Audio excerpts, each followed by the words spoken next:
Welcome to ABC&Me.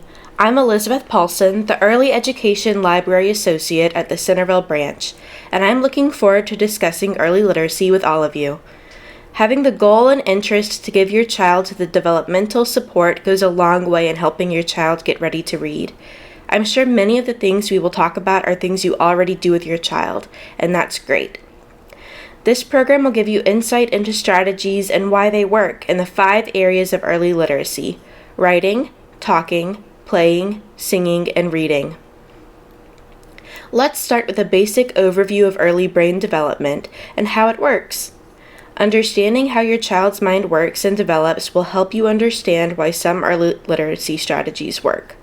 Each child is born with about 1 million neurons or brain cells, but they have very few connections between them at birth.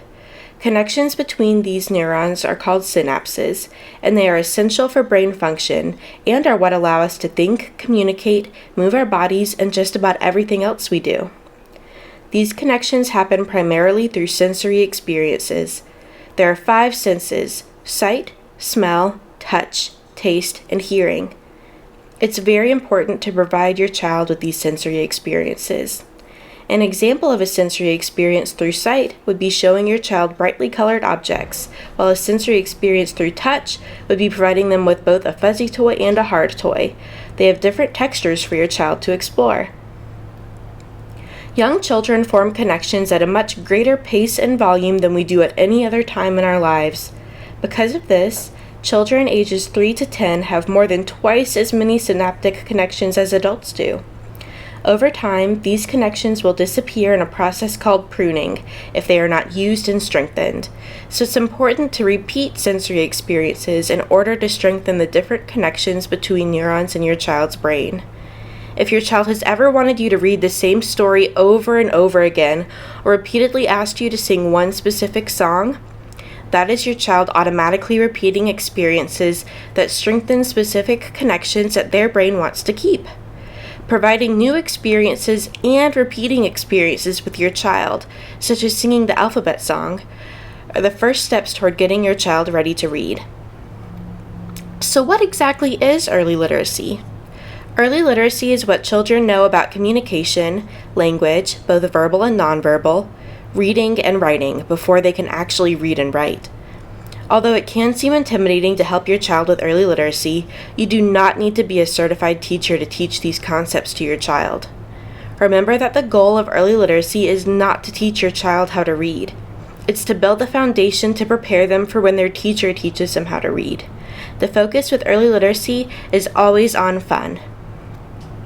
Writing is the first area of early literacy that we will discuss in this series. It can seem like the most advanced and intimidating area of early literacy, but there are many simple and fun things that you can do to help your child get ready to write. The most important part of writing is letter recognition. It's hard to write letters if you don't know what they are. One of the main ways children recognize letters is based on shapes. For example, an O looks like a circle, while an A has similarities to a triangle. Teaching your child the shapes and pointing them out both in everyday life and when looking at letters will help your child with letter recognition and writing. Something else that will help your child write are fine motor skills. There are 2 types of motor skills. Gross motor skills involve large muscle groups and involve activities such as running, crawling, climbing stairs, and jumping. Fine motor skills use small muscle groups and include activities such as holding a writing utensil, zipping or buttoning clothing, and using scissors.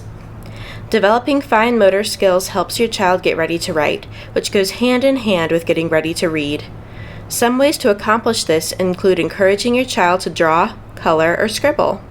Even a very young child can enjoy holding a marker in their fist and scribbling, and this can help get their fine motor skills ready to hold a pencil and write. A helpful tip for this is to start your child out with a thicker writing utensil, such as a marker or larger crayon, then progress down to regular crayons or pencils. A thicker writing utensil is easier for a child to hold, so it can help get them used to holding them in the correct way before progressing to pencils. You also can encourage your child to sign their pictures that they make for you. Make sure you focus on positive reinforcement with your child rather than correcting them at an early age. When your child gets older, towards ages 4 to 5, you can encourage them to hold the pencil correctly or hold your hand over theirs to help them form the letters correctly. Using sensory bags, sand, or whipped cream to draw the letters in is also a fun way to help your child form letters. I want to encourage you to find ways to incorporate using fine motor skills in writing into your child's routine. As we discussed at the beginning of this program, repetition will help your child strengthen the synaptic connections that will give them the skills to write and read. Here are some suggested activities to do with your child. It is really easy to find resources for both coloring sheets for younger children and letter tracing sheets for older children on the internet. Even if you don't have access to a printer, you can create these activities for your child yourself. Just take a blank sheet of paper and draw a picture for your child to color, or write out the alphabet for them to trace over in another color. Add these activities in your routine and be as actively engaged with your child as possible. Your encouragement and support will make the biggest impact on your child. Thanks for listening. Over the next few weeks, you'll be posting sessions on the other areas of early literacy, so please check them out for more literacy tips and strategies to support your child's development.